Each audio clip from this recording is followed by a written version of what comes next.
me gusta de repaso de sur a norte para ir poco a poco. Lo cierto es que, en términos generales, estamos ante unas semanas que no estamos teniendo mucha actividad en el frente, ¿vale? No estamos teniendo una pico de actividad. Hay distintas teorías sobre por qué es esto. Ya hemos visto desde análisis de consecuencias sobre la situación de climática y cómo está en general el tiempo afectando al frente, desde una cuestión de un planteamiento por parte sobre todo de los rusos de una acumulación de fuerzas de cara a primavera, pero aún así está habiendo movimientos. Son movimientos lentos, movimientos que no producen grandes cambios, pero movimientos al fin y al cabo. Así que, yendo como siempre de sur a norte, podemos ir hablando de cómo, en el fondo, las dinámicas que hemos ido planteando en los últimos 6 meses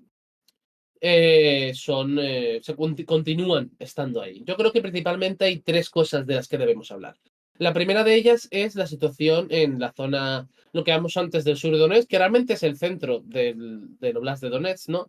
De cómo, básicamente, cómo se han producido esos avances al norte de Velikano-Bosilka, esa captura de Andrivka, que además creo que la comentó el compañero Pablo hace unos días, y que en general, pues los rusos mantienen un cierto ritmo de avance, terminando de cerrar esa sección del frente de Donetsk para trasladar finalmente los combates al norte de Donetsk, al primero a Pokrovsk, luego a Konstantinivka y finalmente a esa batalla final de Donetsk que será Slaviansk y Kramatorsk. En lo referente a esta zona sur, pues hemos visto estos avances al noroeste de Velikano-Bosilka, poco a poco avanzando a lo largo del río Mokry-Yali. Siempre tengo que pensarlo un momento si es el Mokry-Yali o el Sukry-Yali, aunque el Sukry-Yali ya no está en juego, porque ya está, lo han capturado los rusos. Y de esa pues, consolidación del control sobre Andrivka y del avance sobre Constantinopil a lo largo del río Vovcha, que vamos viendo básicamente cómo es una dinámica lenta, es un avance muy paulatino, pero que continúa produciéndose por parte de las tropas rusas. Me parece interesante en este sentido mencionar hace un par de días en el New York Times se publicaban un artículo hablando de cómo los drones cada vez tenían un papel más importante para Ucrania, que ahora mismo el 70-80% de las bajas en combates en ambos bandos se producían por drones, ya no por artillería, ya no por vehículos, por drones. Y como esto era también una razón por la cual, disculpadme que he estado con resfriado desde el fin de semana pasado y todavía tengo algunas secuelas, como esto todavía está afectando a la lentitud, a la mayor lentitud de los combates, especialmente en esta zona. Hasta qué punto eso es cierto o no, no podremos saberlo hasta que veamos si esos otros argumentos, como pueda ser el de que en primavera se va a lanzar una ofensiva mayor por parte de Rusia, ocurre o no, pero es algo que me parece interesante tener en cuenta. Sí, Andrivka ha tardado muy poco en caer realmente, pero es que Andrivka no es una ciudad, es un pueblo con muy pocas casas en realidad, muy dispersas, ocupa bastante espacio, pero nunca fue una localidad importante con edificios de múltiples plantas o zonas industriales. Era importante por ser nodo de carreteras, pero no por la propia eh, ciudad en sí misma, por la propia localidad en sí misma, porque no tiene las características necesarias para ser fácilmente defensiva. Sobre cómo ver Rusia su ritmo de avance es difícil preverlo. Yo creo que ahora mismo Rusia está más interesada en ver los balances en el tema de la cuestión diplomática que nada más a ese respecto.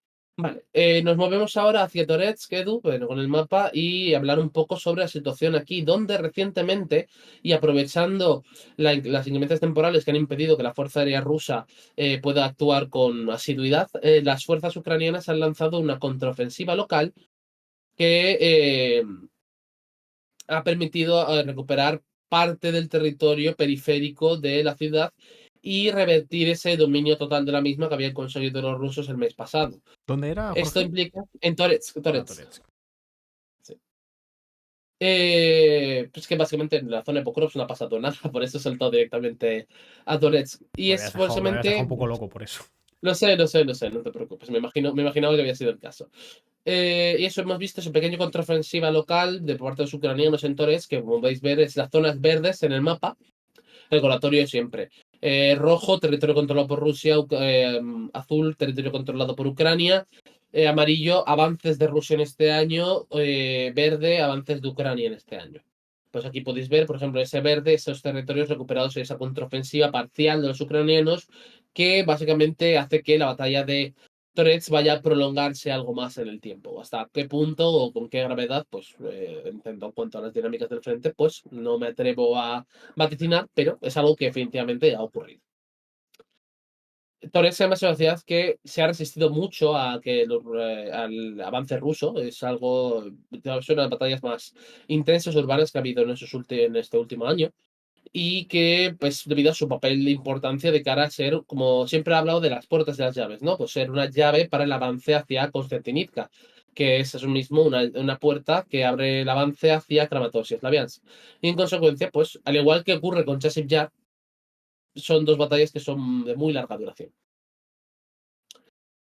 Y luego, por último, bueno, por último no, en tercer lugar, te hago saltar otra vez algunos puestos habituales en nuestra lista de repaso para avanzar a donde sí está ocurriendo cosas. Y al norte de Kupiansk, en la zona del norte del río Skil, hemos estado teniendo bastantes avances, son las zonas más activas en lo que llevamos de año. Más arriba, en la frontera prácticamente. Hemos tenido varios avances, este cruce del río Skil, este avance al norte de Kupiansk, que poco a poco ha pasado de ser una mera cabeza de playa, una mera incursión, a ser todo un nuevo segmento del frente por el cual parece que Rusia está tratando de ampliar sus operaciones dentro del Oblast de Kharkov. Ha habido 3 cruces del río Skil, uno muy cercano a la frontera, en la zona de Topoli, otro en la zona de de Boritsna y otro en la zona de Kalinove. Y 2 de estos, los de Boritsna y Kalinove, se han unido y parece que pretenden presionar desde estos hacia Kupiansk desde el norte, mientras que el otro, el de Topoli, más al norte, pretende y nos da indicios de que este puede ser una intención de marcar un avance en el Oblast de Kharkov que sea, como digo, un nuevo sector del frente con todas las consecuencias que esto podría tener. Me parece muy interesante esta dinámica, me parece una de de los cambios más importantes que ha tenido el frente en los últimos 6 meses, en tanto en cuanto a la novedad que supone frente a lo que eran ya dinámicas más o menos consolidadas que han ido evolucionando. Está por verse cómo continúa esto, porque, como digo, como buena parte del frente ahora mismo está algo parado, está algo ralentizado, pero veremos cómo sigue desarrollándose. Y por último, la cuarta cuestión más relevante que hay que tratar es Kursk, la zona de la ofensiva ucraniana de Kursk, del control ucraniano de ese fragmento del Oblast ruso de Kursk. En Kursk, luego respondo a estas preguntas, las estoy viendo de reojo, no os preocupéis, pero primero quiero hacer ese repaso antes de dar pie a todas ellas. En Kursk tenemos, por un lado, una clave para las negociaciones diplomáticas. Kursk es esa moneda de cambio que pretende ejercer Ucrania para conseguir concesiones por parte de Rusia de cualquier tipo. Si quiere hacer cualquier tipo de cambio territorial, si quiere recuperar territorios en Kharkov, si quiere lo que sea, debo decir que nunca han dejado muy claro qué es lo que querrían intercambiar, pero sí que han dicho que quieren intercambiar. Pero bueno, sea lo que sea, Kursk tiene ese valor y por eso se han usado tantos recursos por parte de ambas partes del conflicto en torno a esta batalla.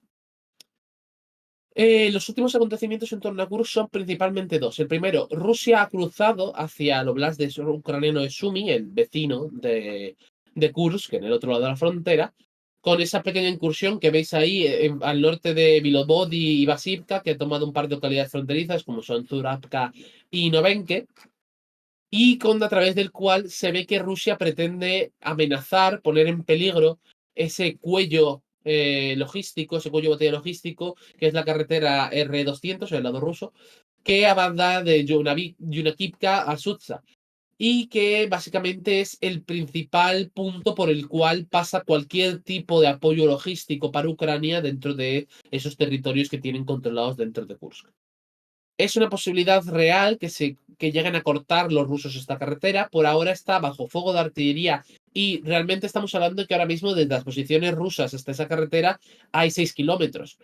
No es mucha distancia, es suficiente como para que la artillería sea amenaza, para que haya un control, haya una vigilancia permanente por parte de drones y que en general sea difícil mantener esa ruta logística para las tropas ucranianas en Kursk. Y esto me parece que además va a continuar siendo los próximos días, semanas y meses una de las principales batallas, porque para Rusia es clave expulsar a Ucrania de Kursk de cara a las negociaciones, quitarle herramientas con las cuales poder plantear cualquier tipo de exigencia dentro de las mismas. Y además me parece que el reciente rifirrafe diplomático entre Trump y Zelensky y las consecuencias que está tenido van a ser fundamentales en este sentido, porque hoy hemos anunciado por parte del director de la CIA, Ratcliffe, que se ha detenido toda la compartición de inteligencia con Ucrania. Anteriormente se había dicho que era una suspensión limitada, solo centrada en la inteligencia sobre territorio ruso, que aún así era muy importante, de hecho era clave para Kursk, pero ahora se está hablando de toda la inteligencia se ha suspendido, eso es aún más importante todavía. De hecho, eso inutiliza ciertas herramientas que tienen los ucranianos, como los HIMARS, y hace mucho más difícil cualquier tipo de ataque en profundidad sobre Rusia y muchas otras cosas, pero esto podemos hablar ahora, aparte de esa crisis diplomática Ucrania-Estados Unidos. Pero en el caso específico de Kursk me parece muy importante porque limita la capacidad de los ucranianos de prever las acciones rusas dentro de Kursk y en consecuencia le da una ventaja importante a los rusos de cara a poder acabar con esta zona controlada por los ucranianos, que es algo clave de cara a esas negociaciones. Me parece muy, muy importante en ese sentido. Y aparte de esto, pues bueno, hemos tenido algunos enfrentamientos también en la zona norte de la bolsa de Kursk, en la zona de Novaya Solisna, de Pogrevsky, que lleva siendo además una zona de combates recurrentes durante básicamente un año, o sea, ya no en un año, porque fue desde agosto del año pasado, ¿no? Pero durante los últimos 4 meses ha sido una zona de combates continuo. Y en la zona, y aparte de eso, pues hemos visto esos avances sobre Sumi, también son importantes y de cara a ese avance de la carretera. Y yo creo que con esto más o menos tenemos ya hecho el resumen de qué está pasando en frente, dónde están los avances más recientes y podemos pasar con algunas de las preguntas Sí, preguntaban más. por la lentitud de los avances y preguntaban también, he visto, Jorge, por, bueno, si a Ucrania le va a dar tiempo o va a ser capaz de mantener Kursk durante todo lo que falte antes de sentarse a negociar. Partimos de la base de la idea, lo que has comentado, de que en principio todavía faltaría para que se cierre cualquier tipo de acuerdo. Yo me cuesta mucho apostar, ¿vale? Me cuesta mucho apostar sobre cuál va a ser la decisión que tomen, o sea, cómo va a resultar este desarrollo, pero tengo claro que Ucrania va a tratar de usar todos los recursos posibles a ultranza para asegurarse que controla algo del territorio ruso antes de sentarse en la mesa con Rusia. Y Rusia va a hacer todo lo posible para evitar que eso sea así. Por lo tanto, yo creo que al menos durante los primeros compases de este año, y hablo de aquí probablemente al verano, la batalla de Kursk va a ser la más importante de todas de la guerra. Y va a ser una matanza por parte de ambas partes, especialmente ahora que los ucranianos se han perdido los ojos en ese sentido que les aportaba la inteligencia estadounidense. Cuán capaces sean de mantener a los ucranianos, cuán capaces sean los rusos de expulsar a los ucranianos, no me atrevo a especular. No, no me atrevo a especular. Pienso que Ucrania está en una situación complicada, pero no diría va a ocurrir esto en ninguno de los dos sentidos. Respecto a Sutsa, que veo que nos están haciendo preguntas sobre ventajas territoriales que pueda tener y demás, es una localidad muy pequeña y la principal ventaja defensiva territorial que tiene es que tiene ríos por el sur y el este. El propio río Sutsa, vaya, el Reka Sutsa. Pero más allá de esto, no tiene una ventaja significativa ni de altura, ni de bosques inmediatamente alrededor, ni nada. No hay nada que destacaría en ese sentido. Vale, también nos preguntamos sobre por qué se está ralentizando. Pues es lo que decía antes. No hay distintas opiniones. Desde una cuestión de capacita, de quién opina de manera particularmente optimista. eh, que simplemente por una degradación de las capacidades, Hay quien opina que es por una preparación de cara a una campaña de primavera. Hay quien opina que es por una cuestión principalmente del clima. Hay quien opina que es debido a las conversaciones diplomáticas con Estados Unidos. Hay una variedad de opiniones. Yo por ahora me abstengo de inclinarme hacia una u otra, pensando sobre todo que puede ser una combinación de varias de estas. Sí, hasta qué punto puede ser unas más influyentes que otras, os lo contesto dentro de 3 meses. Luego, nos preguntan, por ejemplo, por Kupiansk. Porque si Kupiansk tenía una exploración de Torres antes de la guerra, ¿por qué es importante? Porque está en un cruce del río. Kupiansk es una ciudad que está a mitad en el Oskil, entre a los dos lados del Oskil, y que es como es un nodo de carreteras. Y eso básicamente le otorga una importancia para toda esa sección norte de Kharkov, que es vital para tanto ucranianos como rusos. Eh,